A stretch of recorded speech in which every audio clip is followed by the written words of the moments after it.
Groom invited his childless ex-wife to his wedding. To mock her, she arrived in a Benz with twins. Hi viewers, welcome to Storytime with Mr. Taylor, where every story carries a lesson that might just change how you see the world. Before we begin today's journey, I want you to do something for me. Type Amen in the comments if you believe that what's meant for you will never pass you by, no matter who tries to take it away. And if you're new here, welcome to a family that believes truth always finds its way to the surface. Hit that subscribe button and turn on notifications, because today's story will remind you that silence can be the loudest statement you ever make. Now, let's begin. The ballroom doors swung open, and the wedding froze, because the ex-wife everyone pitied had just arrived with two children who looked exactly like the groom. Daniel's face drained of color as his new bride turned to stare, her bouquet trembling in her hands. The twins, piercing green eyes, sandy hair, unmistakable features, weren't just any children. They were his. What would you do if your ex showed up to your wedding with proof that everything you told everyone was a lie? Have you ever been underestimated by someone who thought they knew your worth? Have you watched someone mock your pain, only to face karma years later? This is a story about a man who threw away his wife because she couldn't give him children, only to discover she had, and he'd never know until it was too late. Stay with me, because what happens next will show you that silence can be the most devastating weapon of all. If you've ever wanted to see justice served cold at a wedding reception, you need to hear this story from the beginning. But to understand how we got here, we need to go back 5 years, to the day Daniel told Maya she wasn't woman enough to stand beside him. She signed the divorce papers in a clinic waiting room, while her husband celebrated closing a $1 million deal across town, neither knowing she was already carrying the future he claimed she'd never give him. The clinic walls were sterile white, the kind that reflected every flaw back at you. Maya's hands shook as she held the positive test. Daniel's signature was still wet on the divorce decree in her purse.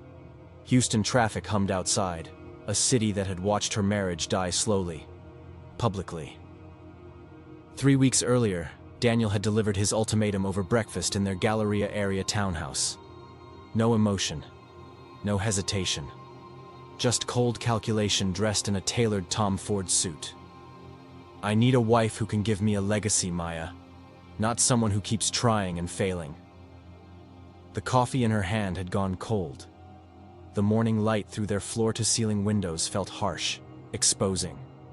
She'd looked at the man she'd loved since college, the boy from humble Houston beginnings who'd worked construction summers to pay tuition, and barely recognized him. "We can keep trying," she'd whispered. The doctors have been saying a lot of things for 3 years. He'd checked his Rolex, already mentally gone. "I've filed. My attorney will contact yours. You'll be well taken care of financially." Well taken care of. Like she was a problem being resolved, a liability being managed. Their marriage had started differently. 7 years ago, a white boy from Houston's 2nd Ward and a black girl from Atlanta had fallen in love at University of Texas. Their wedding had been small but beautiful.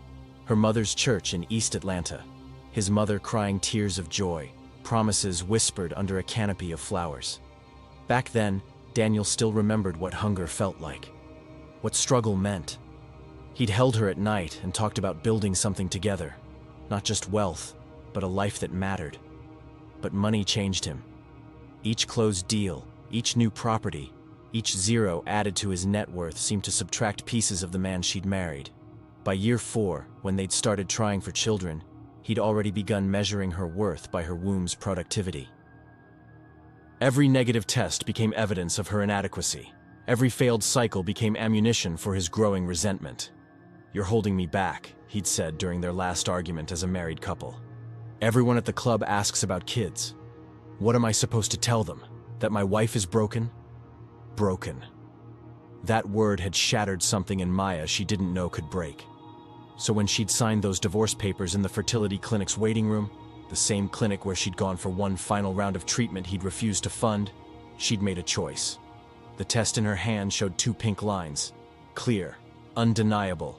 Life. She could call him, run after him, use this pregnancy as leverage to save a marriage that had already died, or she could walk away, let him believe his narrative. Build a life where she wasn't constantly proving her worth to someone who'd already decided she had none.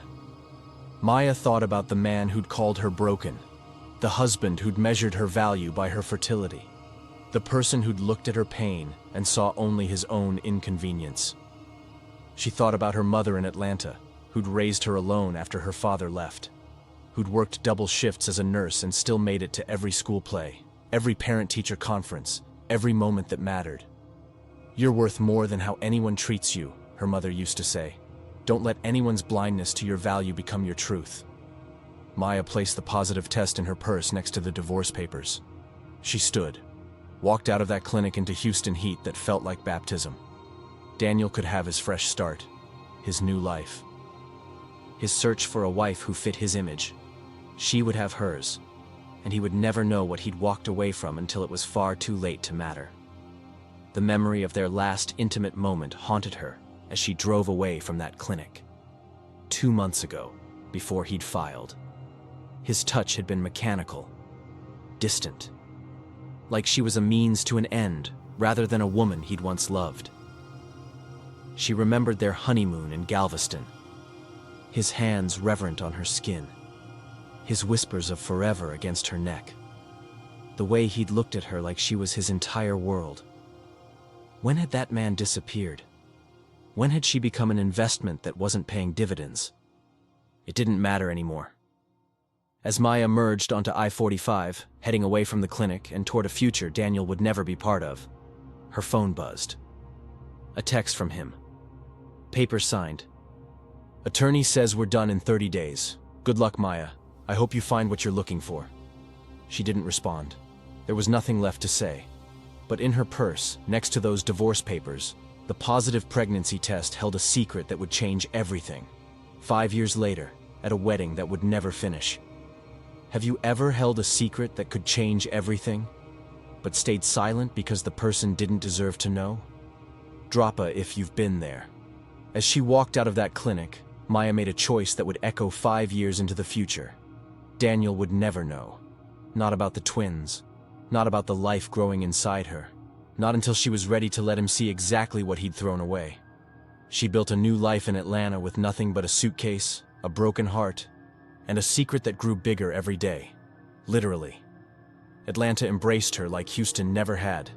The city's rhythm, slower, warmer, more forgiving, matched her heartbeat as her belly grew. Her small apartment in East Atlanta, filled with secondhand cribs and hand-me-down onesies from church ladies who asked no questions, offered only love. Maya's mother, Viola, cried when Maya showed up at her doorstep 6 weeks after the divorce. "Baby girl," Viola had whispered, holding her daughter close. "You're home." Then Maya had placed her mother's hand on her barely showing belly, and Viola's tears had transformed from sorrow to joy. "He doesn't know?" Maya shook her head. "And he never will. Not from me." Viola had searched her daughter's face, looking for regret, for anger, for bitterness. Instead, she'd found something harder and more beautiful: resolve. "Then we'll do this together," Viola had said, "like we've done everything else." The pregnancy wasn't easy. Morning sickness that lasted all day, exhaustion that made climbing stairs feel like mountaineering, and the loneliness of going to every appointment alone, seeing other women with partners holding their hands. But Maya refused pity. She'd taken a position as a school counselor at a Title I elementary school in Atlanta's West End. The pay was modest, a fraction of what she'd had access to in Dallas, but the work filled something in her that luxury never had. These kids needed her.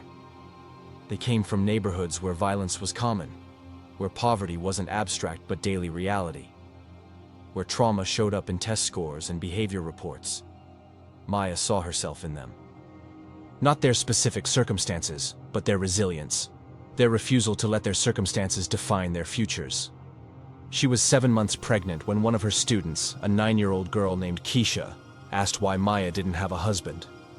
"My mama says babies need daddies," Keisha had said, with the blunt honesty of childhood. Maya had smiled, hand on her enormous belly. "Babies need people who love them." Sometimes that's a mom and a dad. Sometimes it's just a mom. Sometimes it's grandmas and aunties and a whole village. Love doesn't have just one shape. Keisha had considered this seriously. My daddy left, but my mama and my granny love me a lot. Then you're rich, Maya had told her, because love is the only currency that actually matters. She'd meant every word. The twins came on a Tuesday morning in February. 17 hours of labor, her mother holding one hand, her best friend from church holding the other. No husband, no father in the waiting room, just Maya. And that was enough. Elijah came first. 5 pounds, 3 ounces. Sandy hair, green eyes that would deepen over time into exact replicas of Daniel's. A cry that announced his presence like he'd been waiting to make his entrance. Zara followed 12 minutes later. 5 pounds even. Same sandy hair, same green eyes. But where Elijah's cry had been loud, Zara's was softer, more contemplative. When the nurse placed them both on Maya's chest, one in each arm, she'd wept. Not from pain, not from loss, but from overwhelming, devastating love. "Hi babies," she'd whispered. "I'm your mama, and you're going to have the best life, I promise." That day, Daniel had posted on social media from Cancun. A photo with a blonde woman in a bikini, champagne flutes raised against turquoise water. Caption: "Finally found someone who wants the same future I do."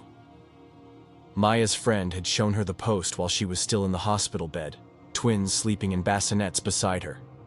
She'd looked at that photo, at Daniel's smile, at his carefree pose with a woman who would eventually be replaced by another, then another, until he found Vanessa. Then she'd looked at her children, and smiled. He had no idea his future was already here, staring back at her with his green eyes. What does it mean to rebuild yourself in a new city where nobody knows your story? Have you ever started over completely? Tell me where you found your strength. The day the twins were born, Daniel posted photos on social media from Cancun with a blonde socialite, captioned, "Finally found someone who wants the same future I do." Maya held her newborns and smiled. He had no idea his future was already here, staring back at her with his green eyes. For 5 years, she watched him build an empire while she built 2 human beings who had his smile, and she never once reached out for a single dollar. The twins grew fast. Elijah walked at 10 months, Zara at 11. Their first words came early. "Mama" for both, spoken in tandem like they'd rehearsed it. By age 3, their personalities had emerged distinct and beautiful. Elijah was thoughtful, always watching before acting, his green eyes taking in everything with quiet intensity. Zara was bold, the first to jump off the couch, the first to approach strangers at the playground. Her laugh infectious and frequent. Maya's life settled into a rhythm. Work at the school, evenings with the twins, weekends at her mother's house where Viola spoiled her grandchildren with homemade sweet potato pie and stories about Maya's own childhood. Money was tight but manageable. Maya's salary covered rent, groceries, daycare. Her mother helped when she could. The church community showed up with hand-me-down clothes, offers to babysit, casseroles when Maya worked late. It wasn't the life she'd had in Houston. No designer labels, no country club memberships, no luxury vacations. But it was rich in ways Daniel's money could never buy. Meanwhile, Daniel's social media told a different story. More properties acquired. More exclusive parties attended. More vacations to destinations Maya couldn't pronounce. And always eventually, Vanessa beside him, beautiful, sophisticated, fitting perfectly into the image he'd created. Maya rarely looked. The past was the past. But on the twins' 4th birthday, curiosity got the better of her. She'd searched Daniel's name while the twins napped, cake-covered and exhausted from their party. His engagement announcement had been posted that morning. Eiffel Tower backdrop, massive diamond ring. Vanessa's hand extended toward the camera, her smile wide and genuine. The comments section overflowed with congratulations. Friends calling them a power couple. Business associates praising Daniel's success in both career and love.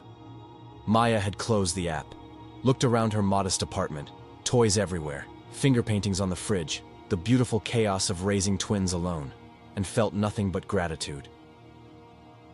The twins' preschool graduation fell on the same day. Daniel's engagement photos hit Instagram, him on one knee in front of the Eiffel Tower, diamond ring catching Parisian sunset.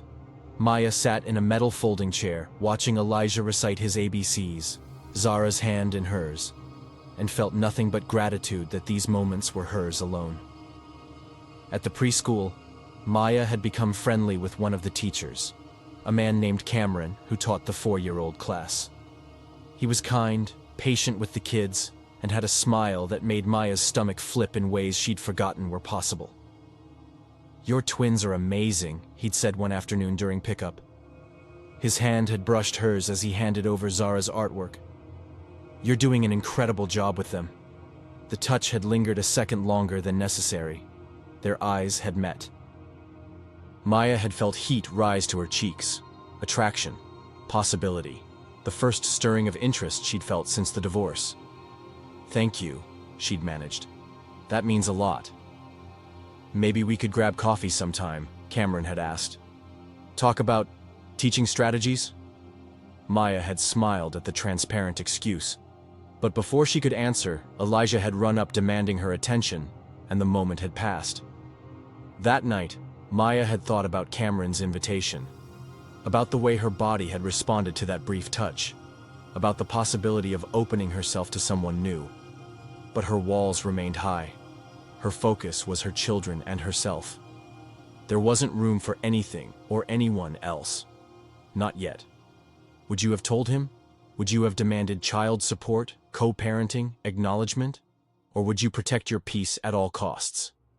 Be honest in the comments. The wedding invitation arrived on a Tuesday afternoon, hand-delivered by courier. Cream cardstock, gold lettering, destination, Miami. And at the bottom, handwritten in Daniel's unmistakable scrawl, "Would love for you to witness me finally getting it right. D." Maya read it twice, then looked at her twins playing in the living room. She smiled slowly. Oh, he wanted a witness? He was about to get exactly that. Revenge wasn't the word for it. Justice felt more accurate, especially when it came gift-wrapped in an RSVP card. Maya held that invitation for 3 days before telling anyone. She'd wake up at night, reread Daniel's handwritten note, and feel something cold and sharp settle in her chest. Would love for you to witness me finally getting it right. Finally. Like their marriage had been a rough draft.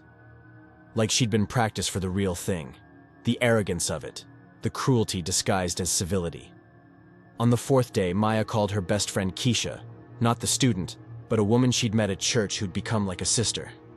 "He invited you to his wedding?" Keisha's voice rose 3 octaves. "Girl, he's trying to humiliate you." "I know. So you're not going, right? You're gonna send back that RSVP card with a polite hell no written across it?" Maya was quiet for a long moment. In the living room, Elijah and Zara played with blocks, building towers and knocking them down with gleeful destruction.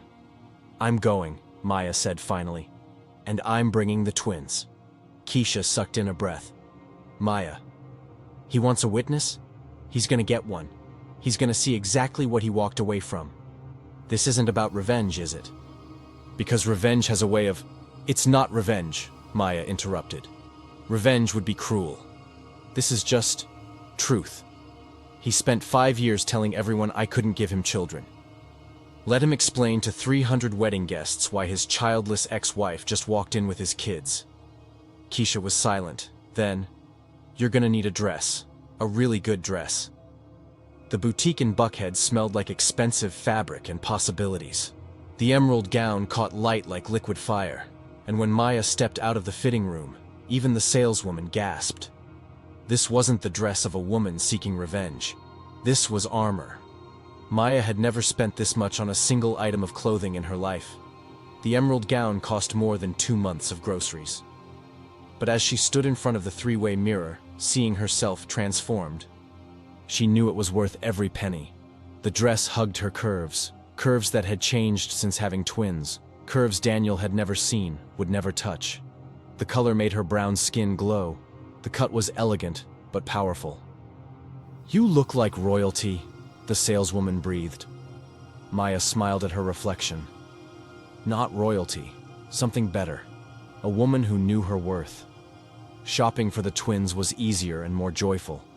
Elijah's navy suit made him look impossibly grown. Zara's cream dress with its small bow at the waist made her look like a princess. "Where are we going, Mommy?" Zara asked, twirling in front of the mirror. "To a party," Maya said. "A very important party." "Will there be cake?" Elijah wanted to know. "Probably." "Then I'm happy to go," he declared seriously, and Maya had laughed despite the weight in her chest. That night, after the twins were asleep, Maya sat at her kitchen table with the RSVP card in front of her. She'd been staring at it for 20 minutes. This was the point of no return. Once she mailed this back, there was no changing her mind. Her phone buzzed. A text from Cameron. "Hey, saw you at pickup today. You looked stressed. Everything okay?" Maya smiled despite herself. Cameron had been checking in more frequently lately. Always respectful, never pushy, just present. "Big decision," she typed back. "Nothing I can't handle. You're the strongest person I know.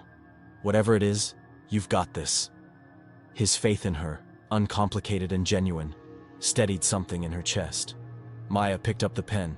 In the guest count section she wrote "Plot 2" with firm, clear strokes. Then she checked "Accepts with pleasure." Because this wasn't about pain or punishment. It was about truth. And truth didn't need to hide. If you had one chance to show someone who underestimated you exactly what they lost, would you take it? What would you wear? Tell me in the comments what your power outfit would be.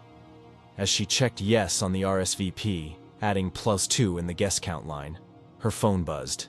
Daniel's social media story. "Can't wait to celebrate with everyone who matters.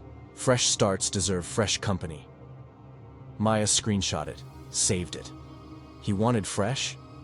She was about to deliver something brand new. The truth. The flight from Atlanta to Miami was 2 hours. Enough time for second thoughts, but not enough time for her to change her mind about what came next. Maya had booked them first class. It was extravagant, unnecessary. But she'd wanted this trip to feel different from the beginning. Wanted the twins to remember luxury, to feel special, to understand they deserved good things. Elijah pressed his face against the window as they took off, watching Atlanta shrink below. Zara held Maya's hand tight, nervous about her first flight. "It's okay, baby," Maya whispered.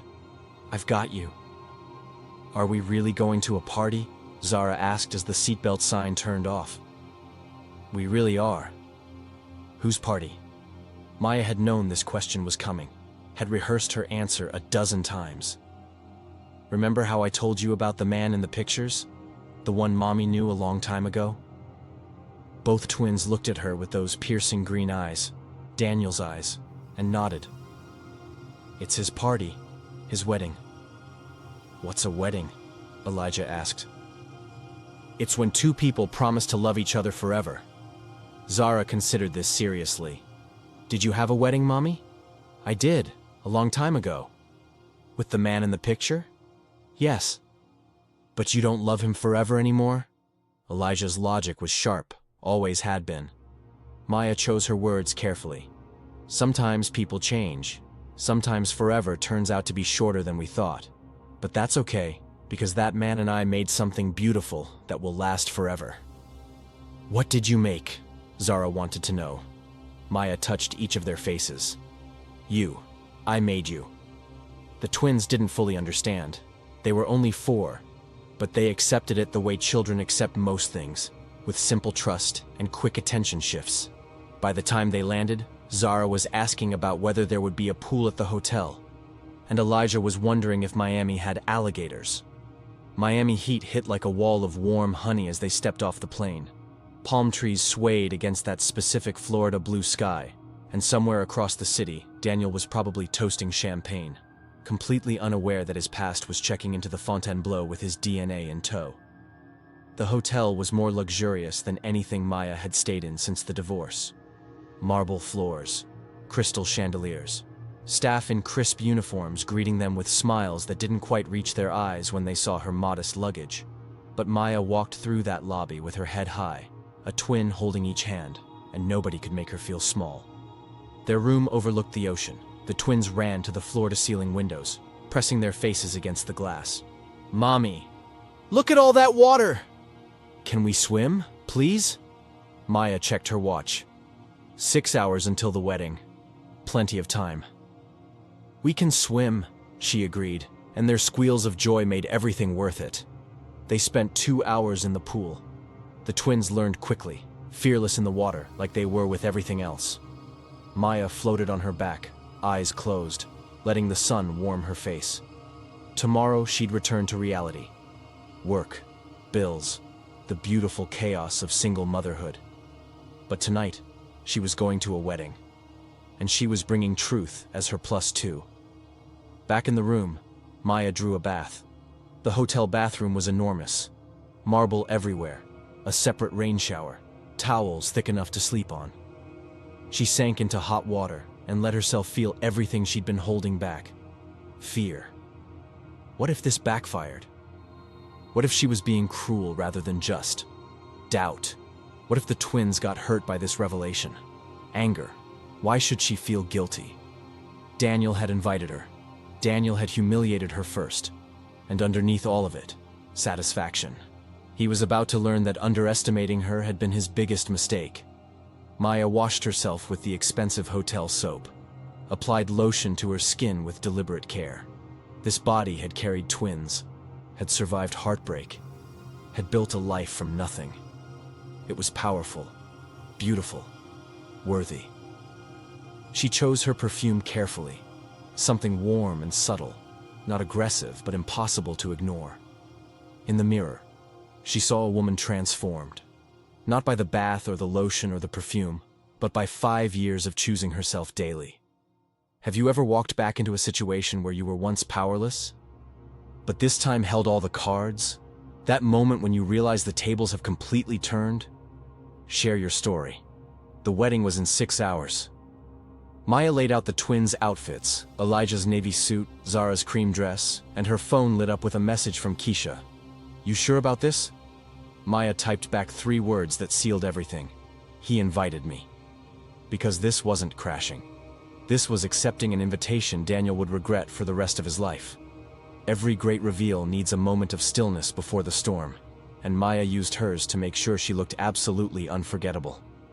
3 hours before the ceremony, Maya sat the twins down in the hotel room. "We need to talk about something important," she said, kneeling to their level. Elijah looked up from his coloring book. Zara stopped mid-twirl in her dress. "The man at the party today," Maya began carefully. "The one getting married. He's someone Mommy used to know very well." "Your friend?" Zara asked. "More than that. A long time ago, before you were born, he was my husband." Elijah's eyes went wide. "Like married? "Yes, baby. Married. But you're not married anymore?" Zara's logic was simple, direct. "No, sweetie, we're not. But..." Maya took a breath. "He's also your father." The silence that followed felt enormous. "Our daddy?" Elijah finally whispered. Maya nodded. "Yes, your daddy. But he doesn't know about you yet." "Why not?" Zara's question was innocent but cut deep. "Because grown-ups sometimes make mistakes. And sometimes those mistakes hurt people. He hurt Mommy a long time ago, and I had to leave. I didn't tell him about you because I needed to keep us safe and happy." "Are we going to tell him today?" Elijah asked, always thinking ahead. "We're going to show him," Maya said. "Just by being there. Just by being exactly who you are." "Will he be happy to see us?" Zara's voice was small. Maya pulled them both close. "I don't know, babies. I honestly don't know. But I know this. No matter what happens today, you are loved. You are wanted. You are enough. Exactly as you are." "Are you scared, Mommy?" Elijah could always read her. "A little," Maya admitted. "But I'm also brave. And so are you. We're going to walk in there with our heads high, okay?" "Okay," they said together. The hotel mirror reflected 3 people about to walk into a fairy tale. Or a nightmare, depending on whose story you were telling. Zara twirled in her dress. Elijah straightened his little bow tie, and Maya clasped the pearl necklace her grandmother had given her. Not diamonds, not pretense, just legacy, and truth. Maya's makeup was flawless, not heavy, not trying too hard, just enough to make her eyes pop, her lips soft, her skin glow. Her hair fell in loose waves around her shoulders, simple, elegant, powerful. The emerald dress fit like it had been made for this exact moment. Every curve, every line, every inch of her spoke confidence. She wasn't the broken woman Daniel had discarded. She was something he'd never seen before, Maya fully realized. As they headed to the elevator, a hotel guest, a man in an expensive suit, held the door.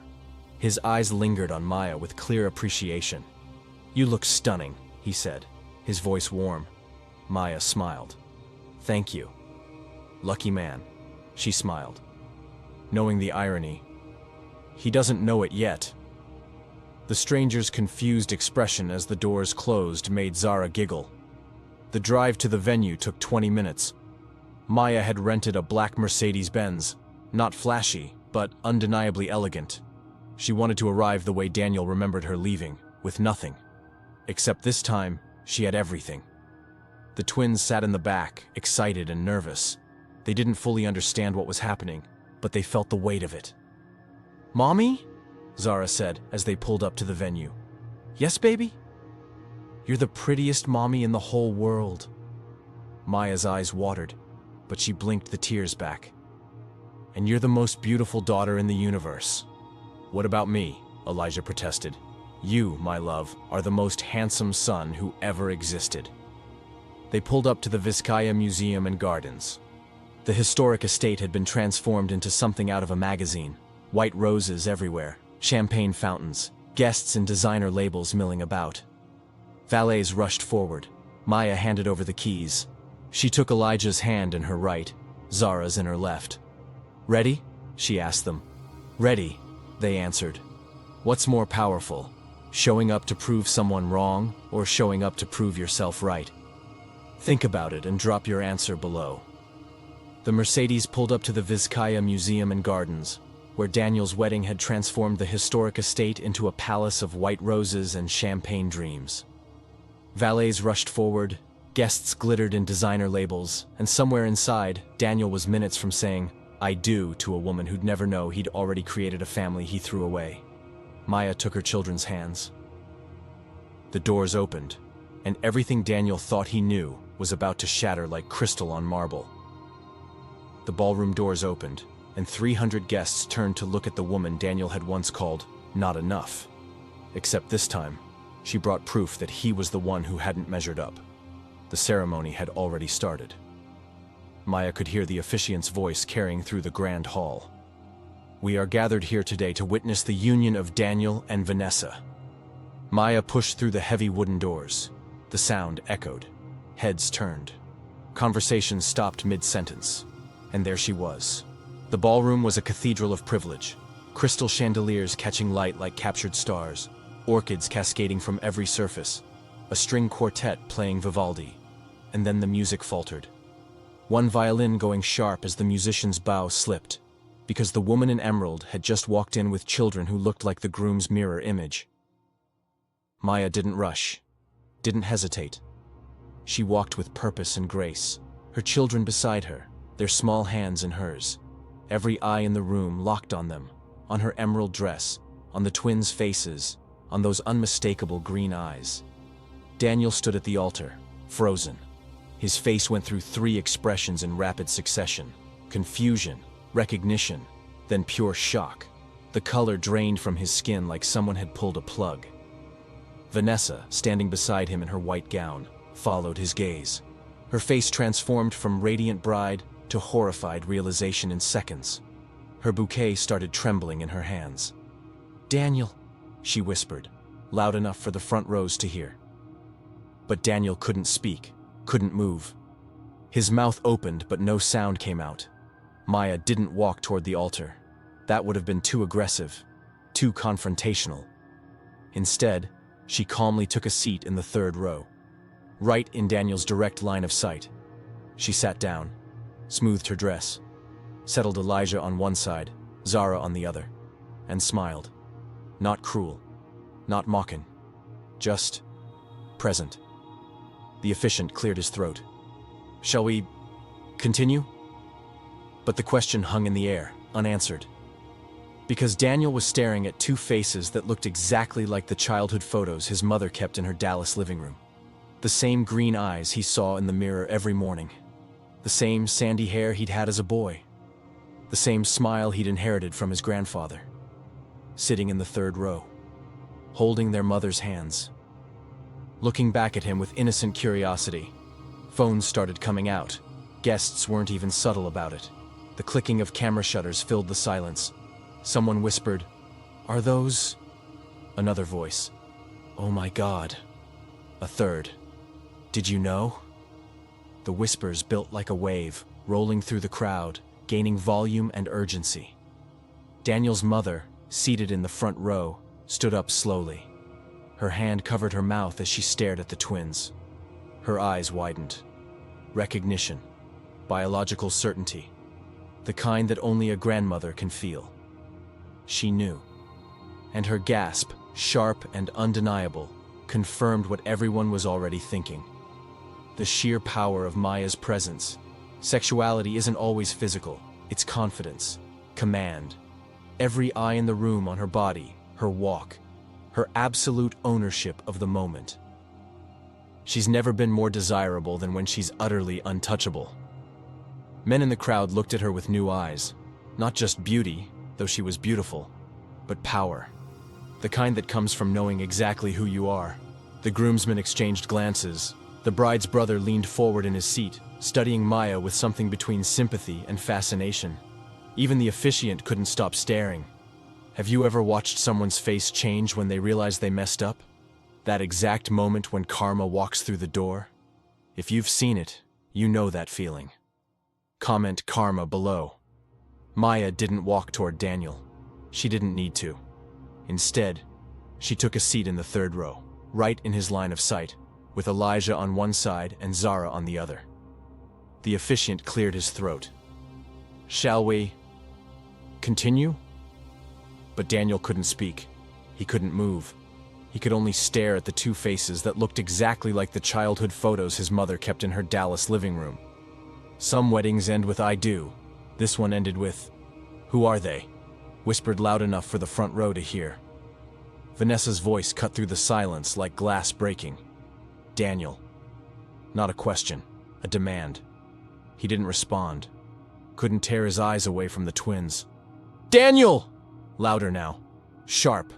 He finally looked at his bride. I don't..."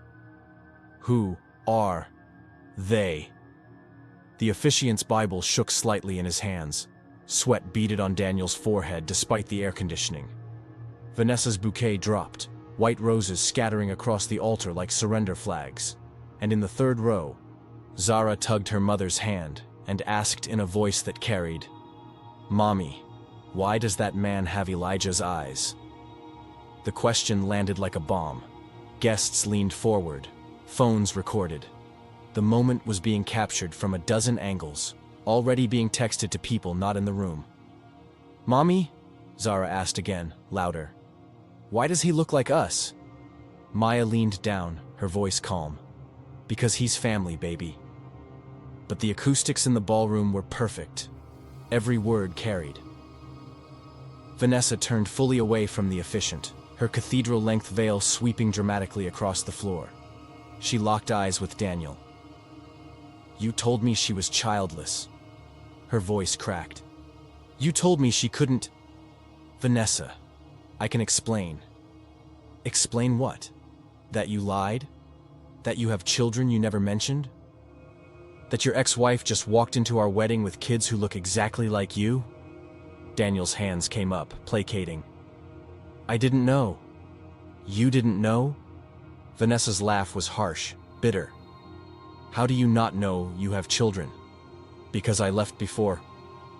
He stopped, realized what he was about to admit, that he'd left Maya while she was pregnant, that he'd abandoned his wife at the worst possible time. The silence was deafening. Daniel's mother had moved closer to Maya's row now, tears streaming down her face as she stared at the twins. "How old are they?" she asked Maya directly, her voice shaking. "5, Maya answered quietly. They turned 5 in February. The math was instant, public, damning. Daniel's mother's face crumpled. "Oh, Daniel, what did you do?" The charged atmosphere, tension so thick it feels physical. Maya's awareness of multiple men in the room looking at her with new appreciation, new interest. The bride's brother, the groomsman, even the officiant. Power is the ultimate aphrodisiac. Vanessa's bridesmaids had rushed to her side now, whispering urgently, trying to pull her away from the altar. But Vanessa stood firm. "No, we're doing this here, in front of everyone, since apparently, honesty isn't something that happens in private with you." She turned to face the crowd, still in her wedding gown, her voice carrying across the ballroom. Did anyone else know about this? His family? His friends? Was I the only one in the dark? Silence. Uncomfortable shuffling. No one met her eyes. "Of course," Vanessa said bitterly. "Of course I was the last to know." Daniel reached for her. "Vanessa, please." She jerked away from his touch. "Don't. Don't you dare touch me right now." In the third row, Elijah whispered to Maya, "Is he mad at us?" Maya pulled him close. "No, baby. None of this is about you. You didn't do anything wrong." But Zara was staring at Daniel with those knowing eyes children have. "He looks sad." "He is sad," Maya said gently. "But sometimes people are sad because of choices they made, not because of anything anyone else did." Would you have stayed silent like Maya? Or would you have spoken up? What would you have said in that moment? Drop your response in the comments. Vanessa turned fully away from the officiant, her cathedral-length veil sweeping across the altar as she locked eyes with Daniel. "You told me she was childless. You told me she couldn't..." Her voice broke. And that's when Daniel's mother, seated in the front row, stood up slowly, her hand covering her mouth as she stared at the twins. Recognition. Biological certainty. She knew. And her gasp confirmed what everyone was already thinking. The ceremony never finished, but the reception happened anyway. Because when you've spent $500,000 on a party, you don't let a little thing like the groom's secret children ruin the open bar. The transition from ceremony to reception was the most awkward thing Maya had ever witnessed. The officiant had quietly excused himself. The string quartet had packed up. Vanessa had stormed off to the bridal suite with her mother and bridesmaids. But the guests stayed. Because this was the best entertainment they'd had in years. The garden smelled of jasmine and scandal. String lights twinkled overhead like they hadn't gotten the memo that the fairy tale was dead. Daniel found Maya near the fountain, the twins eating cake with Daniel's young cousins, oblivious to the adult chaos swirling around them like Miami humidity. Maya had kept the twins close at first, but Daniel's cousins, children themselves, had approached with genuine curiosity and kindness. "You want to see the koi pond?" one had asked Elijah. "There's a butterfly garden," another told Zara. And Maya had let them go. Because the twins deserved to be children, even in the middle of adult disaster. Now they played nearby, visible but out of earshot, while grown-ups dealt with grown-up consequences. Daniel approached slowly, like he was walking through a minefield. "Maya." She turned, looked at him with eyes that held no anger, no triumph, just calm. "Daniel, can we talk? We're talking now." He glanced around at the guests pretending not to watch while absolutely watching. "Somewhere private?" "I'm not going anywhere private with you. Say what you need to say here." The confrontation, close proximity. Daniel grabbing Maya's arm, she pulls away. The physical tension of years of unresolved everything. His rage mixed with something else, seeing her glow, her confidence, realizing what he discarded. He stepped closer, his hand reached for her arm, old habit, old control. She pulled back before he made contact. "Don't." His hand dropped. "Sorry, I'm sorry. Maya, what the hell?" "What the hell?" she repeated, voice level. "You invited me to your wedding, Daniel. I came. That's all this is." With my children. Children I didn't know existed. Your children? Her voice went cold. They're mine. You made that choice 5 years ago when you called me broken. You hid my children from me. You divorced the woman carrying them. I just honored your wishes for a fresh start. His face twisted with rage and something that looked almost like grief. That's not fair. Fair. Maya's laugh was sharp. You want to talk about fair? You filed divorce papers while I was going through fertility treatment. You called me inadequate. You made me believe I wasn't enough. And the whole time I was pregnant. With your babies. The babies you said I'd never give you. I didn't know. Because you didn't stay long enough to find out. The words hung between them, sharp and true. Daniel's hands trembled. He looked over at the twins, Elijah and Zara laughing with his cousins, fitting in seamlessly with his family. The bloodline he told everyone Maya couldn't give him. They're mine, he said again, quieter this time, like he was trying to convince himself. No, Maya said firmly. They're mine. You made that choice 5 years ago. Maya, you divorced me because you said I couldn't have children. So I had them without you. I raised them without you.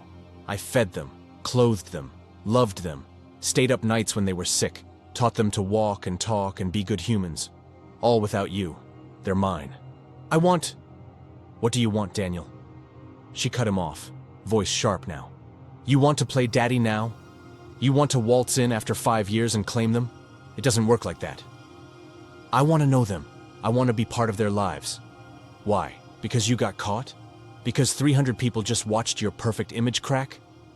Or because you actually care? He had no answer to that. That's what I thought, Maya said. Was Maya wrong for not telling him? Was she protecting herself and her kids? Or was this revenge? Real talk, no judgment zone. What would you have done? Daniel's hands trembled as he stared at Elijah and Zara laughing with his family, fitting in seamlessly with the bloodline he'd told everyone Maya couldn't give him. What do you want? He finally asked, voice hollow. Maya smiled, and it wasn't kind. Want? I don't want anything from you, Daniel.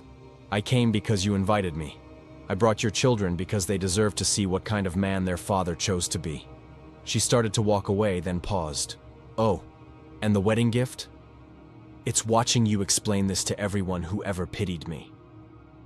Hell hath no fury like a bride who realizes her perfect wedding was built on her fiancé's perfect lies. The bridal suite had become a war room. Maya could hear the shouting from the garden. Vanessa's voice, her mother's voice, male voices that must have been her father and brothers, all directed at Daniel. The bridal suite, all ivory silk and mirrors, became a war room. Vanessa's mother, father, and 3 brothers formed a wall of Palm Beach privilege and outrage. Daniel stood alone, his bow tie undone, his carefully styled hair disheveled, looking less like a groom and more like a man at a sentencing hearing. Maya stayed in the garden with the twins, but she could see through the windows. Could see Daniel trying to explain, hands gesturing, face pleading. Could see Vanessa's mother pointing at him, her face red with fury. Could see Vanessa herself, still in her wedding gown, mascara running, looking at Daniel like she'd never seen him before. One of Vanessa's brothers, Marcus, tall and broad-shouldered, stepped out of the bridal suite and headed straight for Maya. She stood up, instinctively moving between him and the twins, but his face wasn't angry. It was apologetic. I'm sorry, he said when he reached her. I'm sorry you had to go through this. Whatever he did to you back then, and whatever he just did to my sister today. Maya studied him. You didn't know either? None of us knew. About you. About... He glanced at the twins. About them. He told Vanessa you couldn't have kids. Made it seem like that was why you divorced. That's what he told everyone, Maya said quietly. My sister doesn't deserve this. No, Maya agreed. She doesn't. But she deserves the truth. And she deserves it before she ties her life to someone who lies about his past.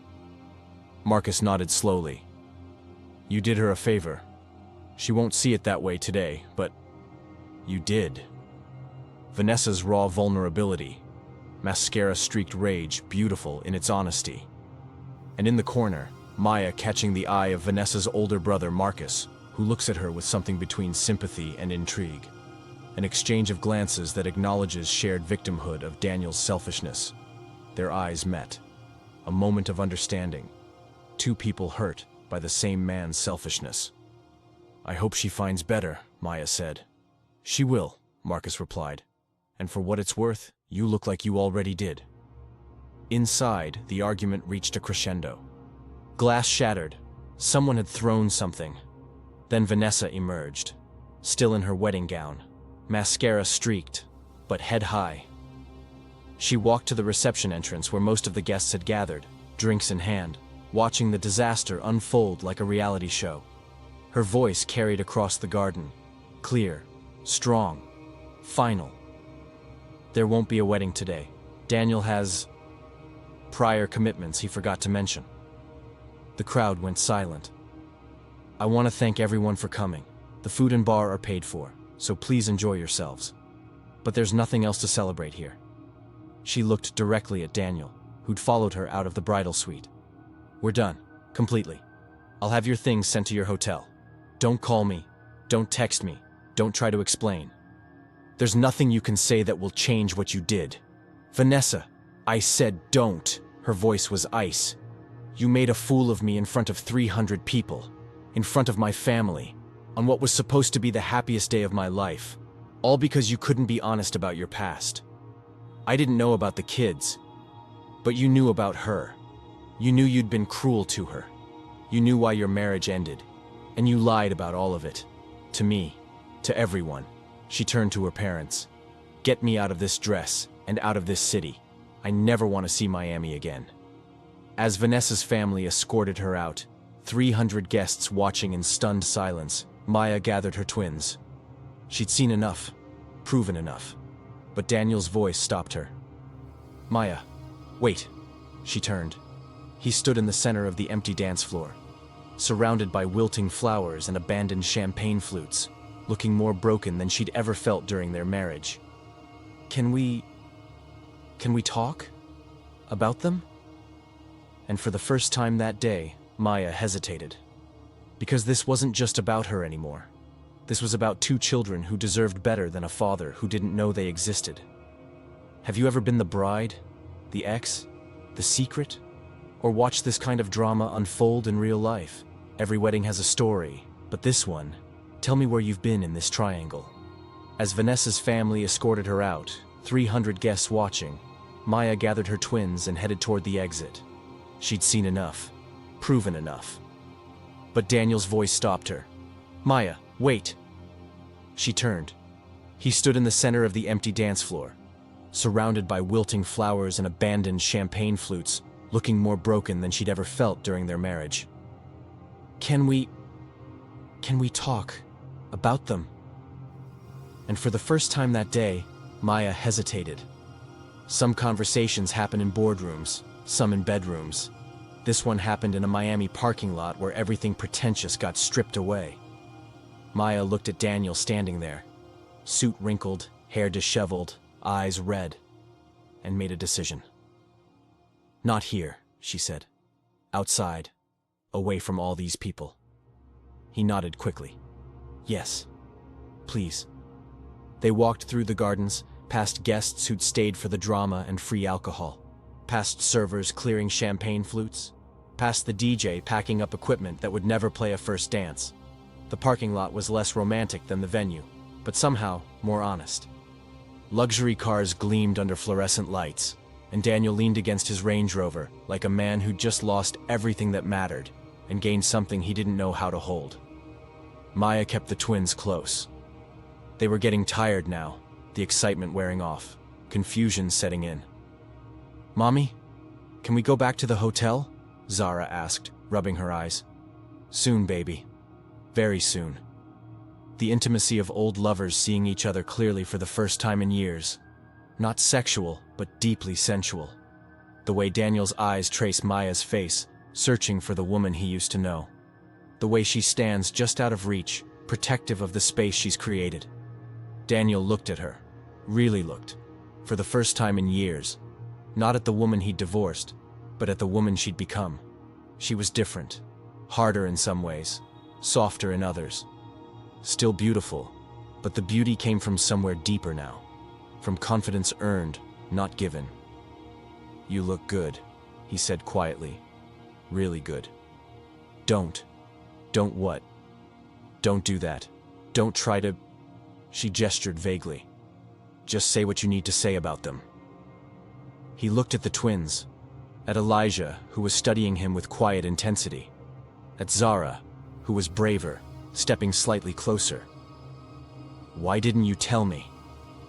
Daniel's voice cracked. Maya's answer was quiet but firm. "You told me I wasn't enough. What was I supposed to do? Prove you wrong or prove myself right? I chose the latter. I was wrong. God, Maya, I was so wrong." "Yes, you were. But wrong doesn't undo 5 years. It doesn't erase their birthdays, their first steps, their first words. You weren't there because you chose not to be." The pregnancy test was positive before the ink dried on our divorce. Daniel's face went white. "What?" "I was already pregnant when you left. The treatment worked. The one you refused to keep funding. The one you said was pointless. It worked." He slumped against his car like his legs couldn't hold him. "You knew? When we signed the papers, you knew?" "I found out the same day I signed. In the clinic waiting room.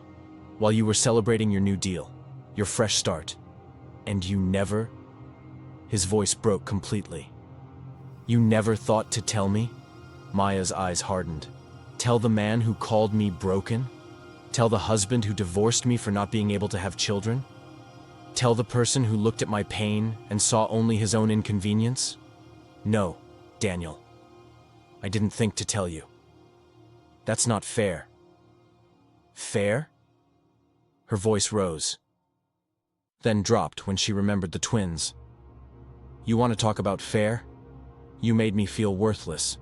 You made me believe my value as a woman, as a wife, as a human being was tied to whether I could give you an heir. And when you thought I couldn't, you threw me away. So no, I didn't tell you. I protected myself. I protected them." Daniel's hands shook. "I would have come back. If I'd known. For them? Yes. For me? Never. And I wasn't about to raise my children in a home where their father only came back out of obligation." The silence stretched between them, heavy with years of hurt. "What are their names?" Daniel asked finally. Maya hesitated. Then, "Elijah and Zara." He repeated them softly, like tasting the words. "Elijah and Zara. Elijah is thoughtful, quiet. He thinks before he acts, loves books, loves puzzles, loves asking why about everything." Maya's voice softened, talking about her children. "Zara is bold, fearless. She's the first one to try anything new, the first to make friends, the one who laughs the loudest. They're beautiful. They're everything." Daniel pushed off from his car, took a tentative step forward. Can I meet them? Properly?" Maya's jaw tightened. Every protective instinct screamed no, but she looked at her twins, tired, confused, but curious about this man who looked so much like them. "One conversation," she said firmly. "One. And if you upset them, if you make them feel anything less than wanted, we're done. Forever. Do you understand?" "Yes. I mean it, Daniel. They're not a second chance for you. They're not your redemption. They're children who deserve better than someone who's only interested because he got caught." "I know. Do you?" He met her eyes. "I don't know if I can be what they need. I don't know if I deserve to be in their lives. But I want to try. Not for me. For them." Maya studied him for a long moment, then turned to the twins. "Elijah, Zara, come here, please."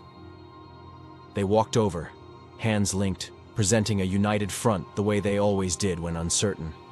Maya knelt to their level. "Remember what I told you in the hotel? About the man at the party?" They nodded. "This is him. This is Daniel, your father." Elijah approached slowly, holding Zara's hand, both studying Daniel with those identical green eyes. "Are you the man from the pictures?" Elijah asked.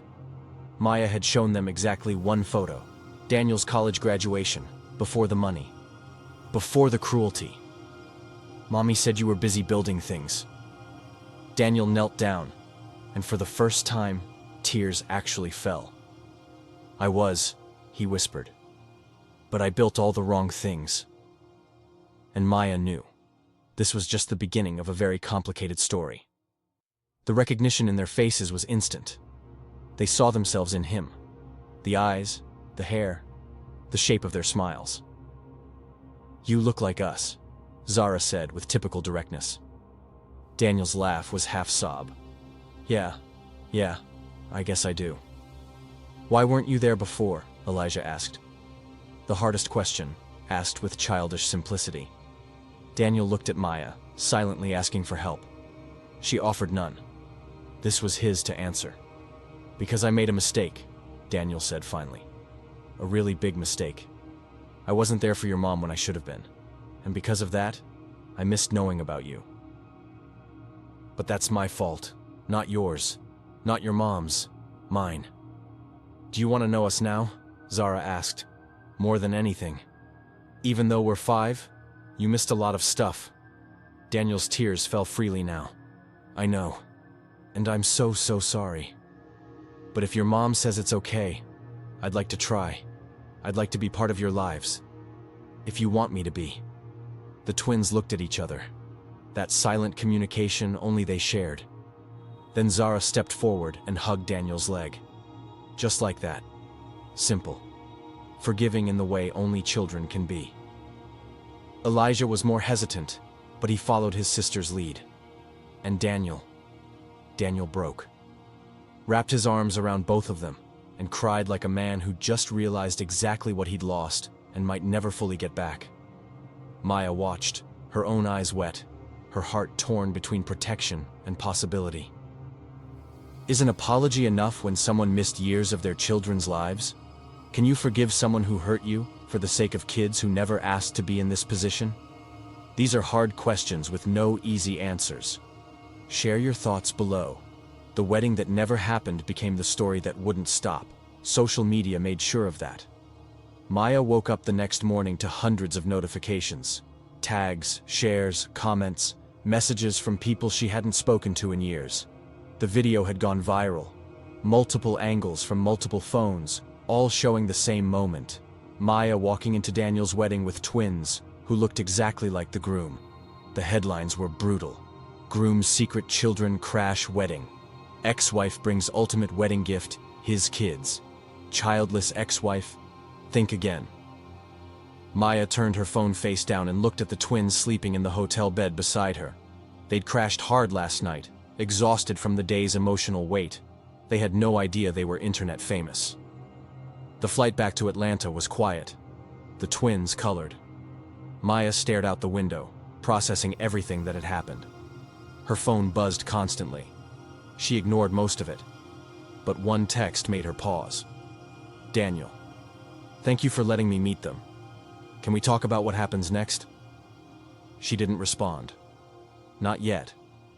There was too much to process, too many decisions to make that would affect lives beyond just her own. Atlanta welcomed Maya home like a sanctuary. Her small apartment never looked better.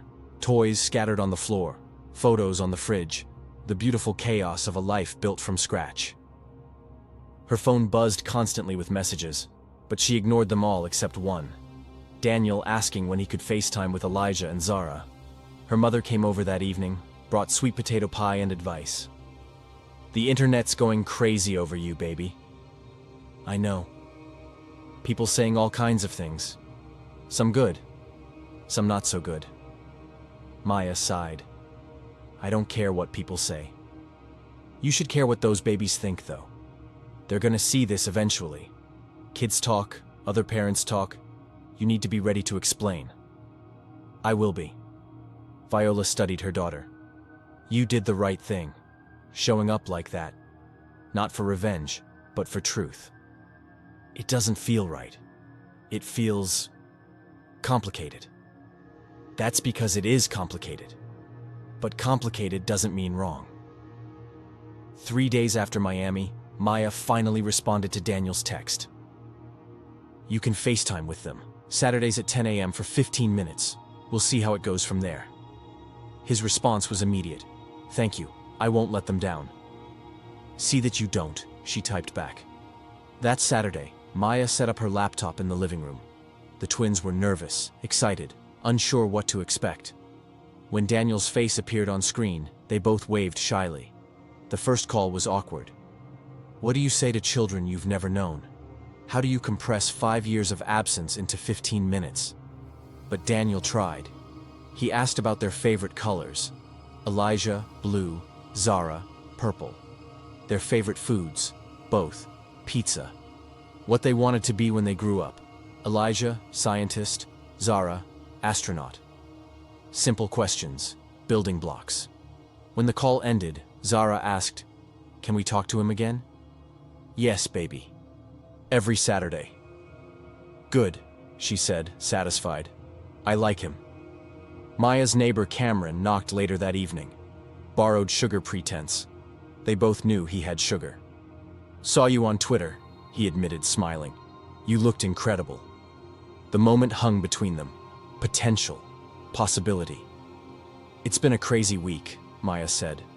"I bet." He paused.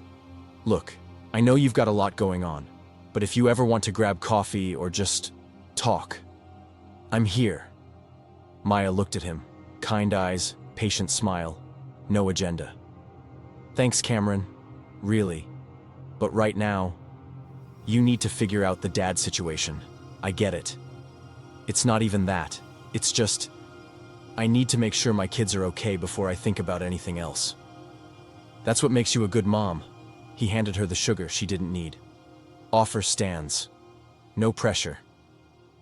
After he left, Maya sat on her couch and thought about everything. Daniel wanted to be involved. Cameron wanted to take her for coffee. Her life, which had been complicated but controlled, was suddenly full of variables she couldn't predict. But the twins? The twins were adapting. Kids are resilient like that. Can someone change? Really, fundamentally change? Or do people just become better at hiding who they've always been? Drop your honest opinion below. 3 weeks after Miami, Maya received a package from Dallas.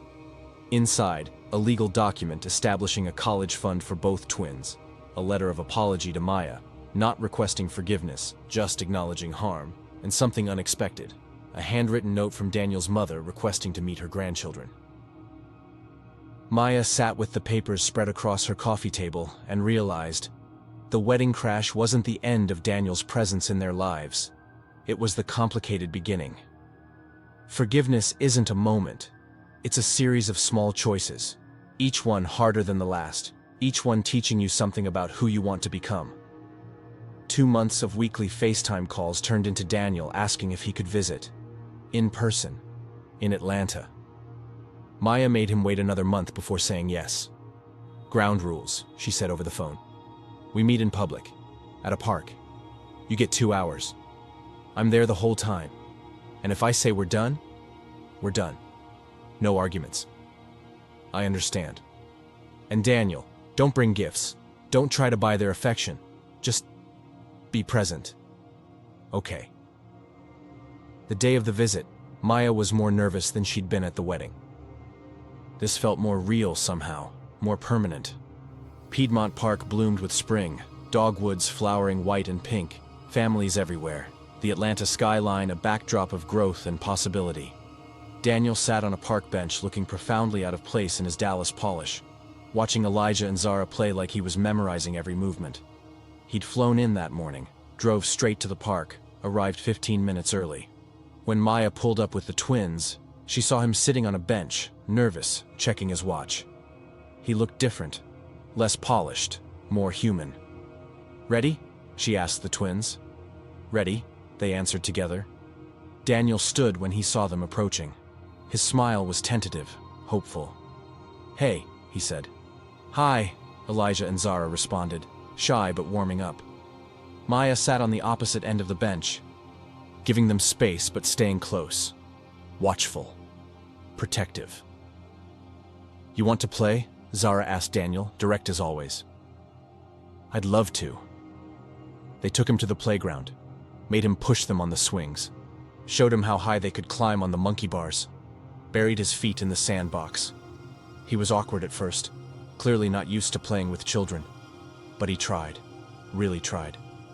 Maya watched from the bench, her emotions a mess of conflict. This was the man who'd broken her heart, who'd made her feel worthless, who'd walked away when she needed him most. But he was also the man making her daughter laugh, the man watching her son with such tenderness it hurt to see, the man who'd flown across 3 states to sit in a sandbox. People could be both things, terrible and trying, wrong and wanting to be better. After an hour, the twins ran off to play with some other kids, and Daniel came back to the bench. The loaded moment when Daniel's hand accidentally brushes Maya's on the bench. Neither moves away immediately. Years of history, pain, and something unresolved humming in that brief contact before Maya pulls back. Not forgiveness, not reconciliation, just acknowledgement. He sat down. His hand rested on the bench between them, close but not touching. Then he shifted slightly, and his fingers brushed hers. Neither of them moved away immediately. The contact was electric.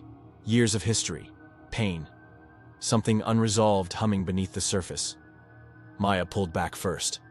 "Don't." "Sorry." They sat in silence for a moment.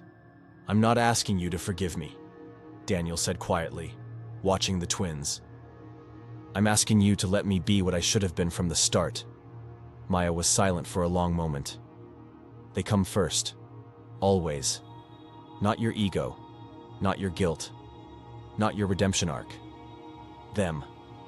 I know. Do you? Because 5 years ago you didn't. 5 years ago, I was an idiot. I was obsessed with building an empire and forgot about building a family. I measured success by the wrong things. And now? Now I've lost everything that actually mattered. My marriage, my reputation, the respect of everyone who knew me. And I'd lose it all again in a heartbeat if it meant I got to be part of their lives." Maya studied his face, searching for lies, for manipulation, for the man who'd hurt her. But she only saw regret, genuine, bone-deep regret. "This isn't about us," she said firmly. "There is no us. That's done. I know. I mean it. Daniel, you hurt me too badly, broke too much. Whatever we had is gone." "I know," he repeated. "I'm not asking for us. I'm asking to be their dad, that's all." The twins ran back over, sweaty and happy. "Can he come back?" Zara asked. "Please?" Maya looked at Daniel, at the hope in his eyes, at the twins' eager faces. "If someone hurt you deeply, would you let them back into your life for your children's sake? Where do you draw the line between co-parenting and protecting yourself? This is tough. Be real with me in the comments." As Daniel left, Zara ran back and hugged his leg. "Will you come back?" she asked, her small voice carrying hope that terrified Maya. Daniel looked at Maya, waiting for permission. And slowly, so slowly, she nodded. Because this wasn't about her anymore. It was about 2 children who deserved a father who chose them. Even if he'd learned that lesson 5 years too late. 6 months can change everything, or nothing, depending on whether actions match words, whether consistency replaces apologies. Daniel came to Atlanta twice a month. Every visit he showed up on time. Every visit he engaged with the twins genuinely. Every visit he respected Maya's boundaries. He didn't try to buy their affection with expensive gifts. He brought books and art supplies. He took them to the zoo, the aquarium, the children's museum. He learned their routines, their likes and dislikes. The way Elijah got quiet when he was upset. The way Zara talked faster when she was excited. He became present. Maya watched carefully for signs of the old Daniel. The arrogance, the impatience, the need to control. But she didn't see it. This version of Daniel was different. Humbled. Changed. Or maybe just finally showing up as who he should have been all along. The twins' 6th birthday party was Maya's apartment bursting with joy. Kids everywhere, cake on the walls, that beautiful chaos of childhood. And there, in the corner helping Elijah open presents while Zara climbed his back, was Daniel. Not the groom from Miami, not the cruel husband from Dallas, just a father, imperfect but present. Daniel had asked if he could come to the party. Maya had hesitated, then agreed. He'd arrived with sensible gifts. Bikes for both kids, helmets included, nothing flashy. And he'd stayed in the background, letting Maya host, only jumping in when the twins asked him to. Cameron was there too. He'd become friends with Maya over the months. Real friends, no pressure. And the twins adored him. Watching Maya watch Daniel with the kids, Cameron's face showed complicated emotions. He understood what he was seeing. A woman with unfinished business. A man working to earn back what he'd lost. Later, in the kitchen while Maya cut cake, Cameron asked quietly, "You still love him?" Maya didn't answer immediately. She arranged birthday candles, thinking about the question. "I love who I became without him," she finally said. "That's different." "Different how?" "I don't need him. I don't want him back. But I can't deny that he's trying. And the twins, they love having him around." "And that's enough? For now?" "Yes. For them? Maybe." Cameron nodded slowly. "And for you?" Maya looked at him. Kind, patient Cameron who'd been waiting in the wings for months. "I don't know yet," she admitted. "Is that fair to you?" "Fair?" He smiled. "Life's not fair, but it's honest. And I'd rather have your honesty than false hope." In the living room, Daniel's mother appeared on video call. She'd been calling every week, building relationships with her grandchildren from a distance. When her face appeared on screen, she burst into tears seeing the party, the twins, the family she'd been kept from. "Happy birthday, my babies," she said through the screen. "Grandma loves you so much." The twins crowded the phone, showing her their presents, their cake, their friends. Daniel stood back, letting them have their moment. When his mother's eyes found his through the screen, the look they exchanged said everything. "This is your fault, but thank God you're fixing it. Healing isn't linear, and it's definitely not fast. Have you ever had to rebuild trust with someone who broke it? How long did it take before you stopped waiting for them to disappoint you again? Share your journey below." After the party, as Maya cleaned up wrapping paper and deflated balloons, Daniel lingered by the door. "Maya," he started, then stopped, started again. "I know I don't deserve to ask this, but Vanessa and I, we're completely done. And I'm not saying I expect anything, but I need you to know." Maya held up her hand, stopping him. "Don't." "Don't what?" "Don't confuse co-parenting with us. Don't mistake my letting you be their father with me forgetting you weren't my husband when it mattered." He nodded slowly, hurt clear but understanding clearer. "I know. I wanted you to know that you were right. About everything. About me. About what mattered. I was chasing the wrong things. And now you're chasing the right things? Now I'm trying to be worth the second chance you're giving me. Not with you. With them." Maya studied him. "You know what the difference is between then and now?" "What?" "Then you were doing everything for your image. For what people thought. For status. Now you're doing it when nobody's watching. When there's no reward except their smiles. That's the difference." Daniel's eyes welled up. "I'm sorry. For everything. For all of it. I know sorry doesn't fix it, but you're right. It doesn't. But showing up does. Being consistent does. Loving them without conditions does. So keep doing that." He nodded. "I will, I promise. And Daniel, if you ever make them feel like they're not enough, like I wasn't enough, we're done. Forever. Do you understand?" "I understand." After he left, Maya finished cleaning. The apartment was quiet now. The twins asleep in their room. Birthday chaos settled into peaceful aftermath.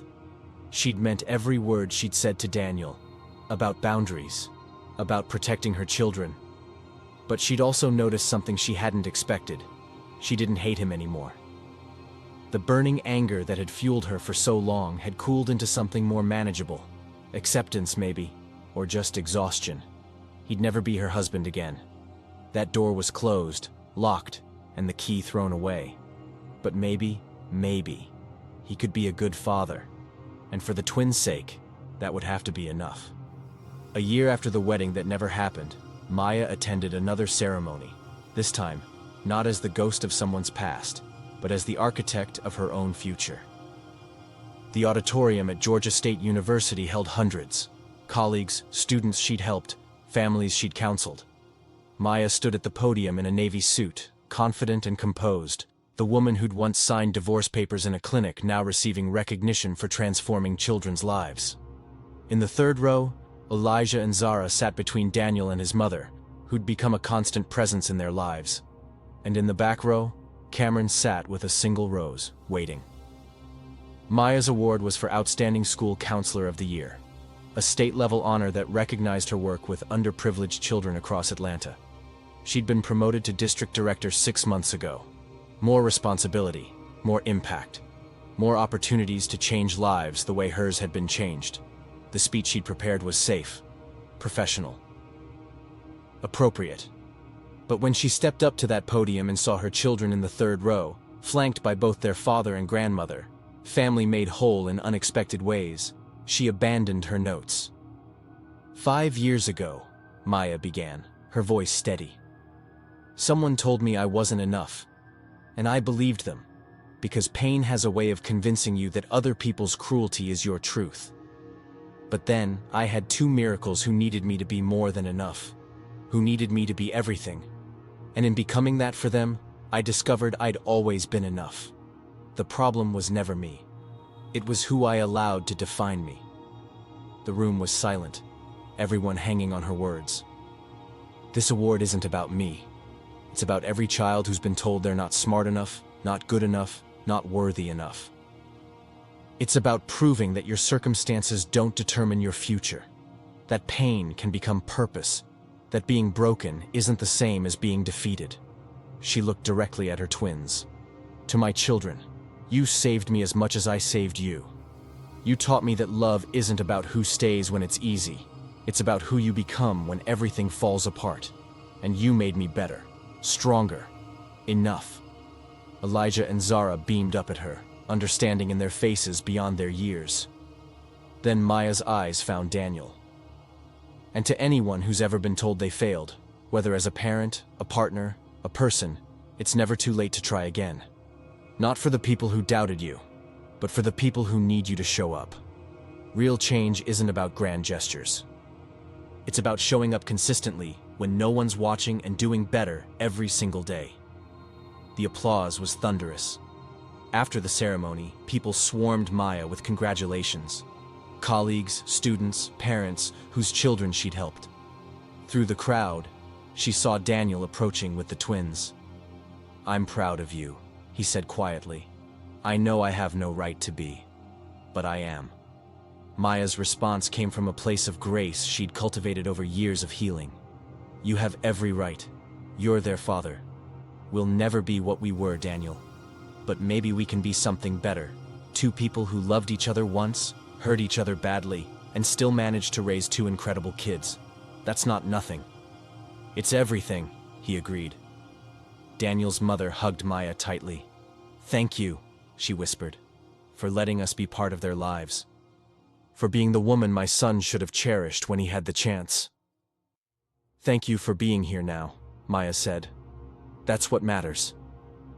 As the crowd thinned, Cameron made his way over, single rose in hand. "Coffee?" he asked, holding out the flower. Maya looked at Daniel across the room, busy showing the twins photos from the ceremony on his phone.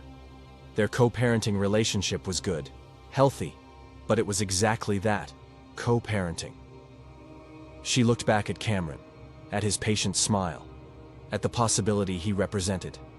"Yeah," she said, taking the rose and surprising herself. "Coffee sounds good." The intimacy of possibility, of moving forward, of choosing joy on her own terms. Outside the auditorium, Atlanta spread out before them. the city that had welcomed her when she was broken, that had given her space to rebuild, that had become home in ways Houston never was. Elijah ran up and grabbed her hand. "Mommy, you were so good." "The best speech ever," Zara added. Maya knelt down, pulling them both close. "You know what made me good? You too. Everything I am, everything I've built, it's because you made me want to be better." "We love you, Mommy," they said together. "I love you more than anything in this world."